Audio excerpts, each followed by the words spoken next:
are you? And we're back.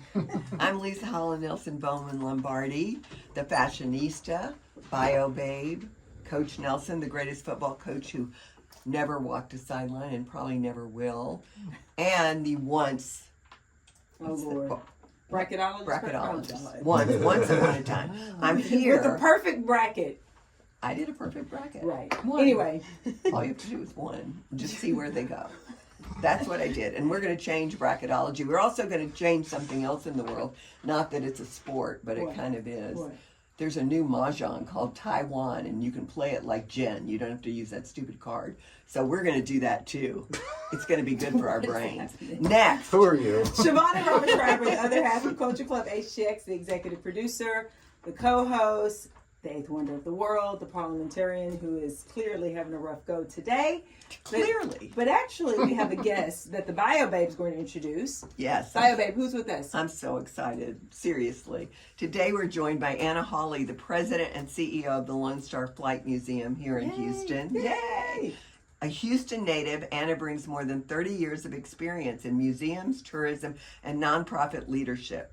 She's grown within the organization from marketing to CEO. This is so exciting. And now leads 130,000 square foot aviation and STEM education facility at Ellington Airport. Anna is also the first Hispanic woman to lead an aviation museum in the United States. We're making history, friends. Yes, and she's focused on expanding access to aviation education and inspiring the next generation right here in Houston. And before I even say another thing, if you haven't been to the Lone Star Flight Museum, do yourself a big favor and go. It is so much fun. That was so perfect. I need to take you with me everywhere to say that. She would love that. She could be your With personal everyone MC. I meet. She'll be your That personal was MC. excellent. Fantastic. Well, that's just great. So I actually know Anna a little bit through our baseball boyfriend, Scott, who failed to send his portion in today. However, he is one of the founders and a former chair of the board Oh, is he of one the of the Lone founders? Star. He's one of the founders. Oh, I didn't know that. Oh, Look yeah. at you, baseball With all boyfriend, of his Scott. planes. I mean, he's a big deal. But anyway, he really wanted to be here with you. But He did. He was the first person to respond to the email like that he was going to be traveling and sending his. Well, I saw him on Monday, so I got my Scott Roselle fill for the okay. you need a lot of it. Yes, it is. But he is fabulous. Not as quite One as in a fabulous million. as the two of you. Well, but, not quite. but We he's know. right. It's okay, but I think he knows that too. he thinks he's a regular, so we Oh, love he's him. always on vacation. Okay, well, let's talk. Let's get back to you. Yes. So, lovely mention. You've grown with the Flight Museum. So you were in marketing, leading the marketing before, and now you're the CEO. I am. So, what was it about the Flight Museum in those early days when you were working in marketing that made you say, you know what, this is a place that I really want to put roots down and stick with and grow with? Yeah, well, so I had that feeling from the moment I got to the museum. Really? I had been doing Scott consulting Roselle? work. It was Scott. Sorry, I I had don't been mean to laugh. doing consulting work for a few years prior to that. I knew that the museum was moving to Ellington, which made it 15 minutes from my home. Before I didn't even. It was know in that. Galveston for Oh, I nearly know 30 that. years. It was in Yes, Galveston. it was That's in Galveston for right. 27 years. That's right. And then moved to Ellington. It opened up in the fall of 2017. The day of the grand opening was the day that Hurricane Harvey hit. However, Tuesday. I remember yes, well. but the museum was purpose built to withstand those kinds of weather conditions. It performed beautifully. And Talk about a stress test. It's that's like, right. oh, No kidding. Today, No kidding. hurricane. and the so- planes all survived. That were Oh out yeah. there. Oh, absolutely. Oh, wow. Everything was perfect. Not a single. So then drip in basically, the the building. next hurricane, we're all going to come to the Flight Museum and hunker Yeah, down. that'd be a same great floor. idea. In the Flight Museum. That'd be a great Yeah. idea. You'd be perfectly safe Yeah. and dry. So I knew that it was under construction. I was really excited about it. And I'll admit that I didn't know a whole lot about the museum. I had visited in Galveston. My background is museums. My background is nonprofit. So I had that interest. And when it opened up in Ellington, I reached out to then President General Doug Owens about contract help or support, those kinds of things. He said, come on in, let's talk. And he tricked me because he was not looking for consulting support. He wanted to bring someone on the team. And like everyone else, it's like when you're working for yourself, there's criteria to go back to, into Right. that, to working Yes. for an organization. Yes. And it checked every box. It was a fantastic organization. It was one that served the community. It was one that was really interesting. And it was one that was most important to me anyway, was that something that my family would enjoy and would Yes. be proud of if I were a part of it. Yes. So, and that rings true today. So I came on as the VP of PR and Marketing, loved it instantly, and was really intimidated because, not everyone knows all there is to know about aviation. Right. Although our COO, Jerry Scott, is close.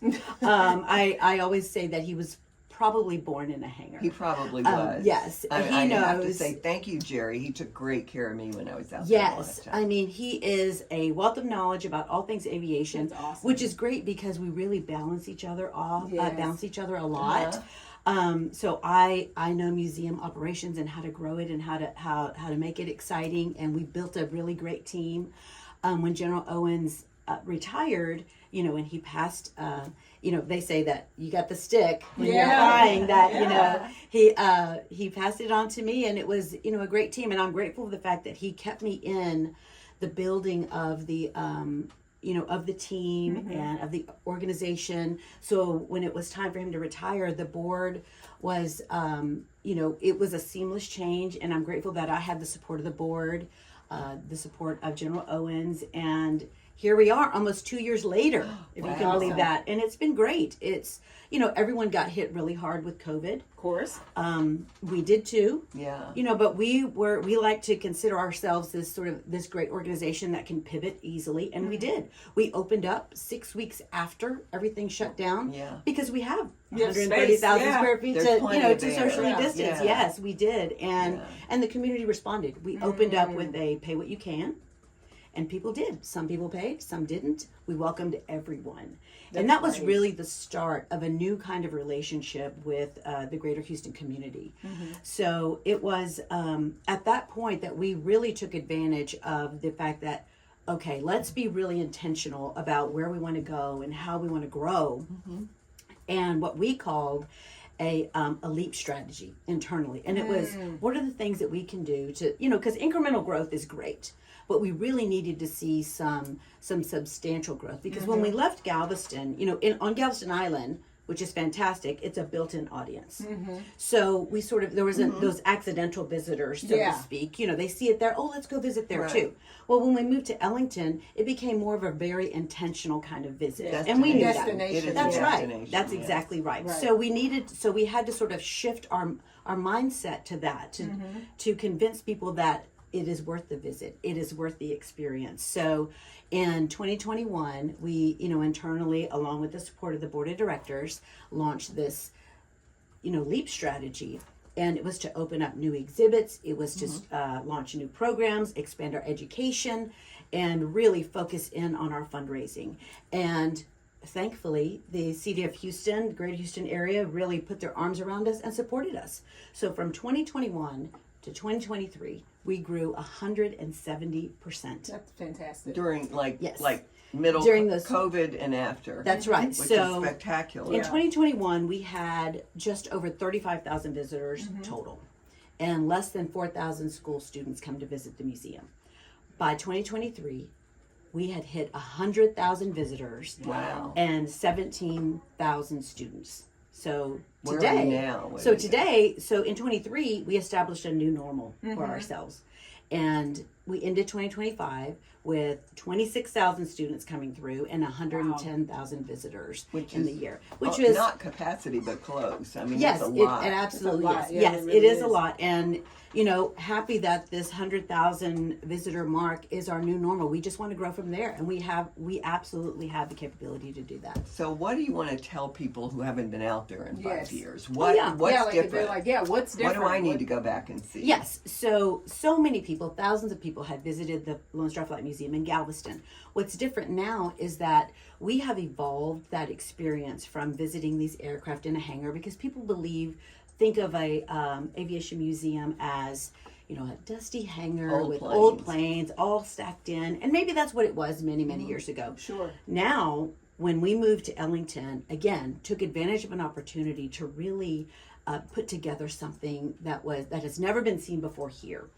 And that is, we have these two incredible hangars, 35,000 square foot hangars that feature historic commercial military aircraft. We have exhibits that illustrate the science behind flight. We have the Texas Aviation Hall of Fame, which celebrates those that's Texas. cool. That's it worth is alone, amazing. just to do that. Yeah. Yes, the Hall of Fame celebrates and recognizes individuals or organizations that are from Texas or got here as soon as they can and have really made an impact on aviation. So that along